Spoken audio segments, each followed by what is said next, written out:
Hello बच्चों, आज इस वीडियो में हम कक्षा 6 का अध्याय 1 जिसका कि नाम है अपनी संख्याओं की जानकारी, उसमें आगे कुछ कॉन्सेप्ट्स पढ़ेंगे। अभी तक हमने इसकी एक्सरसाइज 1.2 तक सारा कंप्लीट कर लिया है। जो आपकी प्रश्नावली है 1.2 वहाँ तक कर लिया है। अब उसके आगे हम इसमें आज एक नया कॉन्सेप्ट जो कि है आपका आकलन, जैसे कि आप पढ़ सकते हैं आकलन, जिसको इंग्लिश में हम कहते हैं एस्टीमेट या अप्रॉक्सीमेट। तो मतलब एक आइडिया लगाना कि लगभग, हम कहते हैं ना लगभग ये इतना होगा, तो उसके बारे में आज हम पढ़ेंगे और उस पर बेस कुछ उसके कॉन्सेप्ट्स को समझेंगे। तो इसमें अगर हम देखें, जैसे कि आकलन लगाना, जैसे कि हम कहते हैं ना कि मान लो अब मेरे घर में या मेरे भाई की शादी है, तो हलवाई पूछता है भाई कितने गेस्ट आ जाएंगे, है ना। तो हम कह देते हैं कि भाई 100-150 हो जाएंगे, 125 से 130। तो वो कहता है कि भाई 125 से 130, तो हम ऐसे करते हैं कि 200 लोगों का खाना बना लेंगे। तो हम आकलन करते हैं, क्योंकि गेस्ट जो है, जो आने हैं मेहमान, उनको हम काउंट नहीं कर सकते, हम एक आकलन ही लगा सकते हैं, है ना।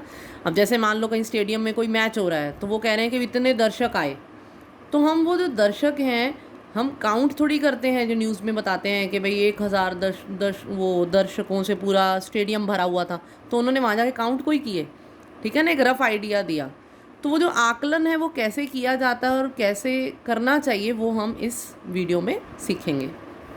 तो जैसे कि पहला आप ये देखिए, मैंने लिखा है संख्याओं का अनुमान लगाना। अभी हमने बात की कि संख्याओं का जो अनुमान है वो हम कहाँ कहाँ लगाते हैं, जैसे कि मेहमान, इसका हम आकलन लगाते हैं, या फिर दर्शक स्टेडियम में, हमारी रोज़ की ज़िंदगी में हम लगाते हैं अनुमान, दर्शक स्टेडियम में कितने आए। तो ऐसे अलग अलग चीज़ों का हम अनुमान लगाते हैं। तो अब बात आती है कि कैसे अनुमान लगाना होता है। जैसे कि आपकी बुक में टॉपिक है कि भाई सन्निकटन द्वारा निकटतम दहाई तक आकलन। हमने किया ना इकाई, दहाई, सैकड़ा, हज़ार।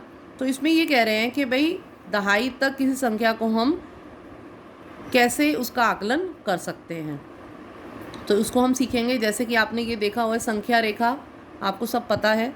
तो अगर हम मान लें जैसे कि ये 10 है और ये 20 है, तो कोई नंबर है, जैसे मैंने एक नंबर ले लिया 12, तो ये जो 12 नंबर है, अगर हम देखें 10 और 20 के बीच में, तो ये जो 12 है वो 10 के पास है ना, और 20 से दूर है। तो अगर हम कहें कि 12 को अगर हम इसका सन्निकटन मतलब आकलन लगाएं, तो 12 लगभग 10 ही कहलाएगा। 10 से इसका अप्रॉक्सीमेट आकलन लगा सकते हैं। अगर मैं यहाँ पर एक संख्या उठाऊँ 17, तो 17 10 के पास नहीं बल्कि 20 के पास है। तो 17 को हम अप्रॉक्सीमेट एस्टीमेट आकलन उसका क्या लगा सकते हैं कि वो संख्या को हम 20 तक ला सकते हैं, ठीक है। तो ऐसे इसका आकलन हम लगाएंगे। जैसे मान लो यहाँ पर 2 दहाई की संख्याएं हम ले लेते हैं, जैसे कि यहाँ पर 20 और 30 के बीच में जो 23 है वो 20 के ज़्यादा पास है। और यहाँ पे अगर हम 25 देखें, तो 25 जो है वो उतना ही 20 के पास है जितना ये 30 के पास है, क्योंकि बीचों बीच है ना। 5 कदम चलेगा तो 20 आ जाएगा, यहाँ 5 कदम चलेगा तो 30 आ जाएगा। तो ऐसे में क्या करते हैं कि कुछ रूल बने हुए हैं कि किस संख्या को हम दहाई तक कैसे आकलन कर सकते हैं। तो वो रूल हम इसमें आगे पढ़ेंगे। एक रफ आइडिया दिया है कि हम सन्निकटन या आकलन जो है अप्रॉक्सीमेशन कैसे निकालते हैं। अब जैसे यहाँ पे एग्जाम्पल दिया है कि जो 12 संख्या है उसका अगर हम दहाई में देखें तो वो किसके पास नज़र आता है हमें। यहाँ से हम देखें 12 हमें 10, तो इसका अगर हम आकलन करें एस्टिमेट, तो ये 10 तक हम इसको कर सकते हैं। 11 वो भी 10 के पास है ना। और यहाँ से अगर हम 23 देखें, 23 हमने किसके पास देखा, 20 के पास। 24 भी हमारा 20 के पास। 29 हमारा इसके पास है, 30 के पास। 15 यहाँ से देखते हैं, 15 जो है वो हमारा 10 और 20 के बीचों बीच है। तो इसके लिए एक रूल है कि अगर ये बीचों बीच है तो ये बड़े की तरफ जाएगा, ठीक है। तो अगर हमारा 15 है तो 15 हमारा 20 की तरफ जाएगा। ऐसे ही जो 25 है, 25 भी बड़े की तरफ जाएगा, तो इसलिए हमारा 25 का हो गया आकलन 30। ठीक है, अब ये तो हो गई छोटी संख्याएं, तो थोड़ा हम ऐसे एस्टिमेट लगा लेते हैं। मगर अगर हम बड़ी संख्याओं में करना चाहें तो कैसे करेंगे? जैसे कि मान लो 240 और 250 के बीच में, अगर हम देखें 240 250 के बीच में, जो 242 है वो यहाँ देखें तो किसके पास है? 240 के पास। ठीक है, बाकी अभी तो ये मैं आइडिया दे रही हूँ तुम्हें कॉन्सेप्ट का, मगर जब तुम सॉल्व करोगे तो हम बड़ी इजी मेथड से उसको आंसर लिख लेंगे। इतना सब कुछ हमें तामझाम बनाने की ज़रूरत नहीं पड़ेगी, मगर पहले अपना एक कॉन्सेप्ट क्लियर कर लो कि ये होता क्या है। अब देखें 248, जो 248 है वो हम देख रहे हैं 250 के पास है। ठीक है, ऐसे ही 245, अब वही 245 बीचों बीच वाली बात हो गई, तो ये किसकी तरफ जाएगा? बड़े के पास। ठीक है, तो उस केस में हम इसे लिखेंगे 250। ठीक है, ये हमने रफली एक आकलन निकालने का दहाई तक का सीख लिया। अब बात आती है कि हम क्वेश्चंस को सॉल्व कैसे करेंगे। हम हर जगह नंबर लाइन और वो सब बना के नहीं देख सकते, उसे बहुत टाइम लगता है। ठीक है, तो उस केस में हम क्या करेंगे, उसके लिए मैंने कुछ यहाँ पर अपने एक छोटा सा कोई फॉर्मूले से बनाए हैं, उससे करने से तुम्हारा आसान हो जाएगा। जैसे कि आप पढ़ सकते हैं यहाँ पे, सबसे पहले है टॉपिक दहाई तक सन्निकटता निकालने का तरीका। दहाई तक के अंकों को हम कैसे कर सकते हैं? जैसे कि अब यहाँ पर हमने एक 23 दिया हुआ है, तो आपको क्या करना है इसमें कि जो क्वेश्चन आपको दिया होगा वो कहेंगे दहाई तक इसको लेके जाओ, दहाई तक इसकी सन्निकटता निकालो। तो उसका तरीका क्या है? सबसे पहले तुम्हें क्या करना है, दहाई का अंक रेखांकित करो। यहाँ पर 23 है ना, मैं थोड़ा बड़ा लिख देती हूँ। 23 है तो दहाई का अंक कौन सा है? 2, क्योंकि इकाई दहाई हमें पता है यहाँ पर 2 है दहाई का अंक। फिर नेक्स्ट क्या स्टेप लिखा है, उसके दाईं ओर जो अंक है वह देखो। इसके दाईं अंक कौन है? 3 है ना, 3 है। दहाई का अंक क्या है हमारा? 2 है। अब कह रहे हैं अगर वह अंक 0 1 2 3 या 4 है, मतलब 5 से छोटा है, तो दहाई के अंक के बाद 0 लगा दो। मतलब दहाई का अंक मेरा 2 है, तो कह रहे हैं उसके बाद 0 लगा दो। ठीक, और अगर वो कह रहे हैं कि अगर वह अंक दाएं वाला 5 से 5 या 5 से बड़ा है, मतलब 5 6 7 8 9 है, तो दहाई के अंक में 1 जमा करो और दहाई के बाद सारी 0 लगाओ। मतलब नीचे एग्जाम्पल मैंने दिया है 27, तो ये कह रहे हैं कि अगर ये वाला अंक, ये दाएं वाला जो अंक है, अगर यहाँ पे ये रूल लगेगा क्योंकि ये देखो 7 है, 5 से बड़ा है ना, तो हमें क्या करना है, दहाई के अंक में 1 जमा करो। तो दहाई का अंक मेरा क्या था? 2, तो मैं 2 में 1 जमा करूँगी तो मुझे क्या मिलेगा? 3। वो कह रहे हैं 3 लगाओ और फिर क्या करो, दहाई के बाद सारी 0 लगा दो। कितने 0 लगेंगे दहाई के बाद? 1 ही है ना। तो 27 को अगर मुझे सन्निकट करना है दहाई के, तो मेरा आंसर होगा 30। इसमें मैंने चेंज नहीं किया, क्यों? क्योंकि ये 3 है, 5 से छोटी अंक है दाईं तरफ, तो ये इसको चेंज नहीं करेगा, ये ऐसे ही लिखना होगा। मगर अगर हम इसमें देखें तो ये 5 से बड़ा है, तो ये इसको बदल देगा। बदलेगा कैसे? जमा 1 करेगा और ये 3, और पीछे जितनी भी संख्याएं होंगी, यहाँ पे सिर्फ एक ही संख्या है 2 के बाद, तो हमने 0 लगा दी। ये इसका आंसर है। ये दहाई तक के लिए रूल है। अब ये तो है कि भाई थोड़ा सा हमें आइडिया भी है कि 27 जो है वो 30 के पास जाएगा, 23 जो है 20 के पास जाएगा। मगर अगर हमें बड़ी संख्याएं दे दें, जैसे अगर आप अपनी बुक खोल के देखो तो उसमें बड़ी संख्याएं भी हैं, ठीक है, तो उन बड़ी संख्याओं को कैसे करेंगे, नीचे मैंने एग्जाम्पल दिए हैं। जैसे कि ये वाला रूल लगाएंगे, दहाई का अंक रेखांकित करो और अब जो उसके दाईं ओर दिया उस अंक को देखो।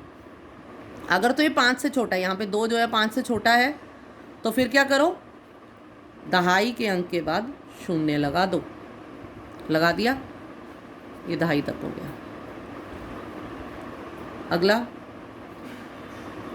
दहाई का अंक रेखांकित करो, उसका जो दाईं ओर है 9, ये तो 5 से बड़ा है, तो फिर हमें क्या करना होगा, 3 में जमा 1 करना होगा, तो ये बन जाएगा 4 और पीछे 0 लगा देंगे।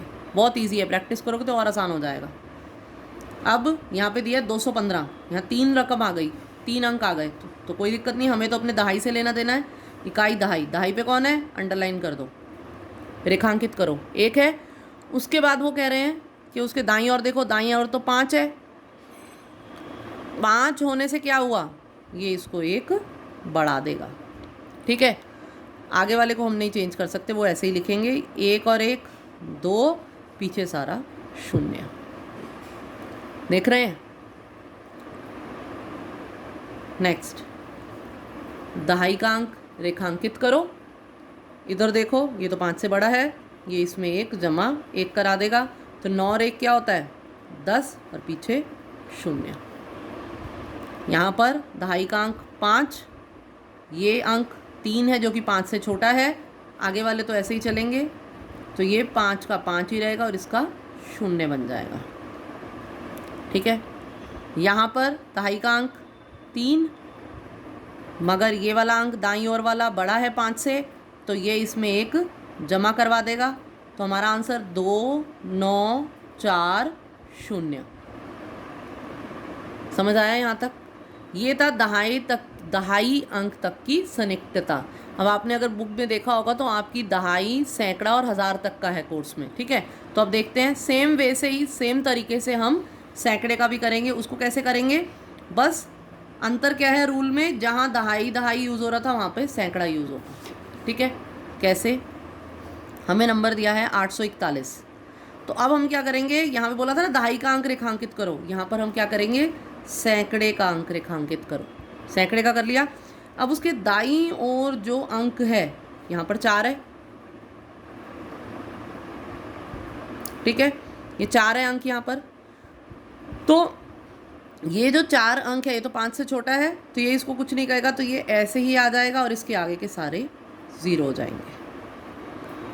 और देखते हैं, ये हमारा सैकड़े का अंक, दाईं ओर कौन 4, 5 से छोटा है, ये इसको कुछ नहीं कहेगा, तो 1 0 0। वहाँ पे हमने 1 0 लगाया था ना, यहाँ पे 2 और अंक है तो इसलिए 2 0 लग रहे हैं, ये अंतर है बस, बाकी सब सेम मेथड चलेगा। 72 में देखते हैं, 72 में सैकड़े की जगह ही नहीं है, हम खुद बना लेते हैं, है ना।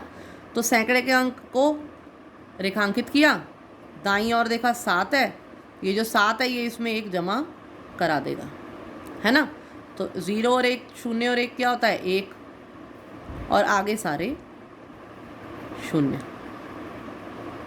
नेक्स्ट, इसमें सैकड़ा कौन है, सैकड़े पे 5 है, ये है दाईं ओर का अंक, ये 4 है, ये इसको कुछ नहीं कहेगा, 2 ऐसे ही लिखो, 5 यहाँ, बाकी सारे 0। हम आगे वाले को कुछ नहीं कह सकते, वो ऐसे ही आएगा। ठीक है, अब यहाँ पर सैकड़े में 7 है और ये हमारा दाईं ओर में 5 है, तो ये तो इसको प्लस 1 जमा 1 करना पड़ेगा क्योंकि 5 है, पहले वाला 5, फिर 7 और 1 8, और ये सारे 0।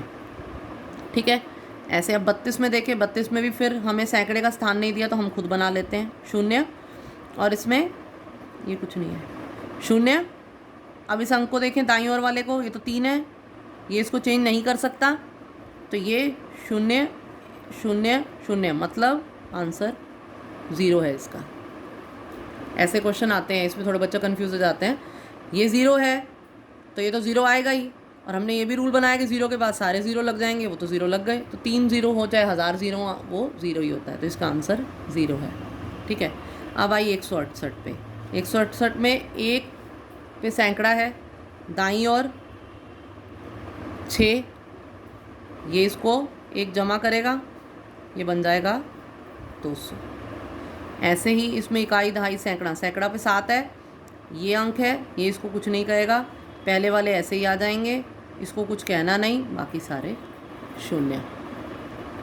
ठीक है, अब जो हमने सैकड़े के लिए किया है यही हमारा हज़ार के लिए नियम है कि पहले हम सैकड़े का अंक ले रहे थे, अब हम हज़ार वाला अंक लेंगे। इकाई, दहाई, सैकड़ा, हज़ार, हज़ार वाला लिया, तो इसके दाईं ओर देखो 5 है, 5 है तो ये इसको 1 जमा देना पड़ेगा हमें, है ना। तो ये हमारा 2 से ये क्या बन गया 3, बाकी सारे 0।